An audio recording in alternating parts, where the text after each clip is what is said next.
बात करेंगे। आपको बता दें कि उत्तराखंड विधानसभा में सत्र के तीसरे दिन राज्य का बजट पेश किया गया। वित्त मंत्री प्रेमचंद अग्रवाल ने वित्तीय वर्ष में 77,407 करोड़ का बजट पेश किया है, जिसमें उद्यान विभाग में 815 करोड़ का प्रावधान, पोली हाउस के लिए 200 करोड़ का प्रावधान, लोक सेवा आयोग के लिए 133 करोड़ का प्रावधान, वर्कफोर्स डेवलपमेंट के लिए 100 करोड़ का प्रावधान, मुख्यमंत्री स्वरोजगार योजना के लिए 40 करोड़ और पर्यटन के लिए 302 करोड़ का प्रावधान किया गया।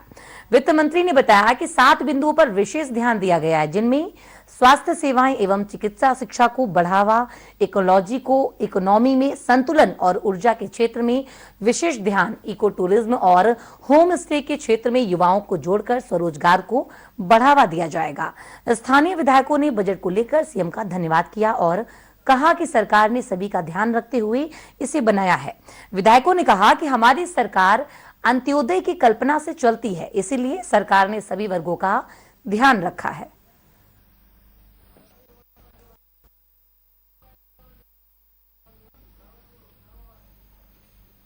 इस वक्त मौजूद हैं भराड़ीसैंण में और आज विधानसभा का बजट सत्र का तीसरा दिन है। हमारे साथ स्थानीय विधायक अनिल नौटियाल जी हैं और यहाँ पर जो बजट सत्र हो रहा है इसको लेकर के नौटियाल जी क्या समझते हैं और क्या उनको उम्मीद है। नौटियाल जी, क्या उम्मीद है बजट सत्र लंबे समय बाद यहाँ पर हो रहा है और क्या किस तरह से देखिए? सबसे पहले तो माननीय मुख्यमंत्री जी का धन्यवाद करता हूँ, सरकार का आभार व्यक्त करता हूँ कि उन्होंने गैरसैंण भराड़ीसैंण में ये बजट आहूत किया है और निश्चित रूप से जो उम्मीदें हम सब लोगों को हैं इस बजट से। ज्योत्सना इस खबर पर अधिक जानकारी के लिए हमारे साथ में बनी हुई है। ज्योत्सना, उत्तराखंड में विधानसभा सत्र का आज तीसरा दिन है बजट का। बजट की बड़ी बातें क्या हैं? अब 7 बिंदुओं पर फोकस किया गया है।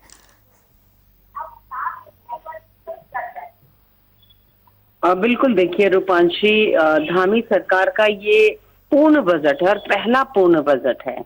हालांकि धामी पार्ट 2 इस समय चल रहा है, वो पहले भी सरकार में मुख्यमंत्री रहे, लेकिन तब भी उनको अनुपूरक बजट पेश करने का मौका मिला था और फिर वो पहले जब पूर्ण काल के लिए पिछले वर्ष मुख्यमंत्री बने तो पहले वो अनुपूरक लाए और उसके बाद फिर वो बजट लाए, लेकिन पूर्ण बजट वो पहली बार उनकी सरकार लेके आ रही है। अपने आप में सभी की बहुत ज्यादा निगाहें इस बजट की तरफ लगी हुई थी और आज जब वित्त मंत्री ने ठीक 2 बजे बजट में अपना संबोधन शुरू किया तो उन्होंने साफ कहा कि 7 बिंदुओं पर विशेष ध्यान दिया है और उन्होंने कहा कि हमारी जो निगाह में, जो हमारे कह सकते हैं कि फोकस में है, वो है युवा शक्ति, अन्नदाता, स्टार्टअप, निवेशक और कर्मठ कर्मकार। यानी युवा शक्ति में आप जान सकती हैं कि युवाओं को लेकर, उनके रोजगार को लेकर इस बजट में फोकस किया गया है। अन्नदाता का मतलब है किसान और कृषि सेक्टर को खास तवज्जो दी गई है। स्टार्टअप उद्योग से रिलेटेड है, क्योंकि स्टार्टअप में नए जो निवेशक हैं वो भी आएंगे। नए स्टार्टअप अगर यहाँ पे शुरू होते हैं तो उसमें लोगों को रोजगार भी मिलेगा और कर्मकार यानी श्रमिक जो कामकाज करते हैं, इन लोगों को फोकस में रखकर इस पूरे बजट को बनाया गया है। और मैं अभी तक जितना बजट देख पाई हूँ, क्योंकि बजट का संबोधन अभी चल ही रहा है, राजस्व घाटा नहीं है बजट में। 4,309.55 करोड़ का सरप्लस बजट है। ये अपने आप में बड़ी उपलब्धि है। सरप्लस बिल्कुल, सभी वर्गों के बजट की बात तो है, पर सभी वर्गों के लिए क्या है? जी देखिए, मैं उसी में आ रही हूँ आपको, क्योंकि बजट में अगर मैं एक सेक्टर वाइज देखूं, अटल आयुष्मान योजना रूपांशी उत्तराखंड में सबसे महत्वाकांक्षी योजना है। किसी को भी 5 लाख तक का हेल्थ बेनिफिट इसमें मिलता है, यानी 5 लाख तक का आप फ्री में इलाज करा सकते हैं। उसके लिए राज्य सरकार ने इस समय 400 करोड़ का प्रावधान किया है। अगर मैं जोशीमठ आपदा की बात करूं, बहुत बर्निंग इशू है उत्तराखंड में, राज्य सरकार ने इसके लिए भी 1,000 करोड़ रुपए इस मंत्री समिट यहाँ पर होने जा रहा है। 3 इवेंट्स उत्तराखंड में होने, उसके लिए 100 करोड़ रखा गया है। युवाओं के लिए अगर मैं सौगात की बात करूं तो युवाओं के लिए सौगात के तौर पर जो अन्य योजना है वो तो है ही है। अगर देश की सर्वोच्च जितनी भी प्रतियोगी परीक्षाएं हैं उसमें अगर उत्तराखंड का युवा लिखित परीक्षा को पास करता है और वो इंटरव्यू की तैयारी करता है तो उसके लिए खास प्रावधान है कि उसको लगभग 50,000 रुपए मिलेगा, यानी कि 50,000 की सहायता सरकार उसको देगी आगे की तैयारी करवाने के लिए। इसी तरीके से मैंने कहा कि अन्नदाता पर खास फोकस है। उद्यान विभाग को 815 करोड़ रुपए दिए गए हैं। उत्तराखंड में उद्यान का बहुत ज्यादा स्कोप है, क्योंकि यहाँ पर आलू हो गए, माल्टा हो गए, पुल्लम हो गए, सेब हो गए, ये बहुत अच्छे मात्रा में होते हैं, लेकिन प्रॉपर इनको मार्केट नहीं मिल पाता है। इसी तरीके से पॉली हाउसेस के माध्यम से गैर मौसमी उत्पाद को यहाँ पर बढ़ावा देने के लिए 200 करोड़ रखे गए हैं। मिशन एप्पल योजना, ये भी एक महत्वाकांक्षी योजना है, इसके लिए 35 करोड़ रखे गए हैं। साथ ही मैं आपको बता दूं कि मुख्यमंत्री स्वरोजगार योजना के लिए भी 40 करोड़ रखे गए हैं, और पर्यटन जो उत्तराखंड की बैकबोन है उसके लिए 302 करोड़ रखे गए हैं। उद्योगों के अनुदान के लिए अलग से 26 करोड़ रखे गए हैं, तो वहीं उत्तराखंड राज्य पर्यटन विकास परिषद के लिए भी 63 करोड़ रखे गए हैं। चारधाम यात्रा रूट पर मूलभूत सुविधाएं देने के लिए भी सरकार ने 10 करोड़ रुपए रखे हैं। अगर हम शिक्षा की बात करें तो शिक्षा को भी फोकस किया गया है।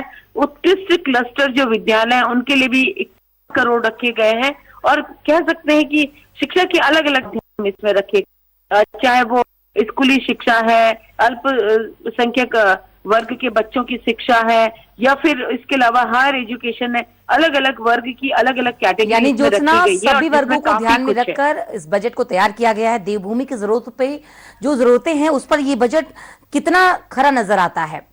सरकार की क्या सोच झलक रही है इस बजट से, ज्योत्सना?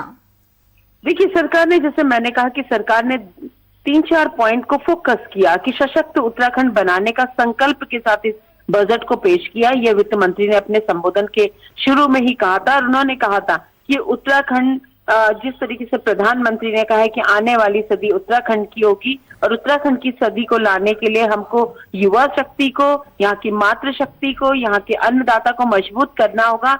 उसी आधार पर ये समावेशी विकास का बजट सरकार ने पेश किया है, और जितना मैं अभी तक देख पाई हूँ कि लगभग हर वर्ग के लिए कुछ ना कुछ इसमें है।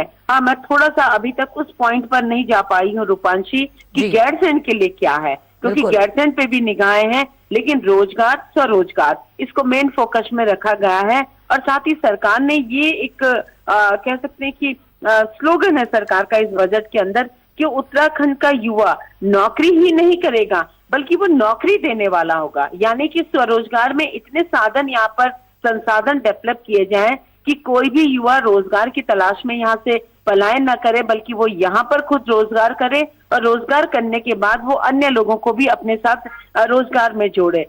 मुख्यमंत्री प्रतिभा प्रोत्साहन योजना भी लॉन्च की गई है, ये नई योजना है, इसमें भी 11 करोड़ रखे गए हैं। और समग्र शिक्षा के लिए, यानी कि शिक्षा विभाग को भी अगर बेस मजबूत होगा, अच्छी पढ़ाई होगी, कह सकते हैं कि स्किल डेवलपमेंट को लेकर पढ़ाई की जाएगी, तो कोई भी बेरोजगार नहीं रह सकता है। उसके लिए भी 813 करोड़ का प्रावधान इसमें रखा गया है। यानी कि महिलाओं से लेकर, बच्चों से लेकर, युवाओं से लेकर, शिक्षा से लेकर, स्वास्थ्य से लेकर, सड़क से लेकर, हर सेक्टर को छूते हुए ये बजट आगे बढ़ा है, और सरकार ने काफी अच्छी एक्सरसाइज, यानी ज्योत्सना, हर सेक्टर को ध्यान में रखकर आज इस बजट को तैयार किया गया। आज बजट का तीसरा दिन था। फिलहाल ये अहम जानकारी हम तक साझा करने के लिए ज्योत्सना जी आपका बहुत बहुत शुक्रिया। खबरों में आगे बढ़ेंगे। आपको बता दें कि बजट के तीसरे दिन भी भराड़ीसैंण में सदन में प्रवेश करने से पहले कांग्रेस के विधायकों ने जोरदार प्रदर्शन कर सरकार व सीएम के खिलाफ जोरदार नारेबाजी की है। उनका कहना है कि सरकार स्वस्थ लोक परंपरा का निर्वहन करने के बजाय दबाव बनाकर विपक्ष की आवाज दबाना चाहती है। उन्होंने जोरदार नारेबाजी का राजनीतिक माहौल गर्म किया है।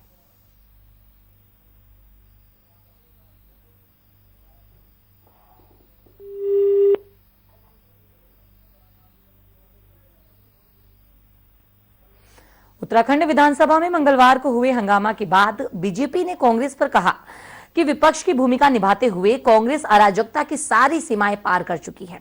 इनके बड़े नेता विदेश में जाकर कहते हैं कि भारत में लोकतंत्र खतरे में है। गौरतलब है कि मंगलवार को कांग्रेस के 15 विधायकों को स्पीकर ने सदन से एक दिन के लिए निष्कासित कर दिया था।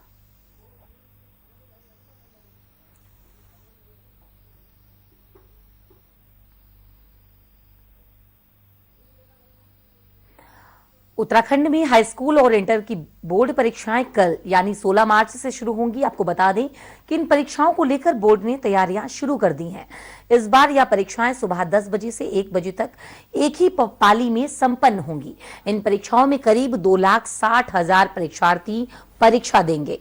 इन परीक्षाओं के लिए 1253 परीक्षा केंद्र बनाए गए हैं, जिनमें से 195 संवेदनशील और 14 असंवेदनशील केंद्र बनाए गए हैं। यह परीक्षा 6 अप्रैल तक चलेगी। आपको बता दें कि परीक्षाओं को नकल विहीन बनाने के लिए बोर्ड ने फ्लाइंग टीमों का गठन किया है।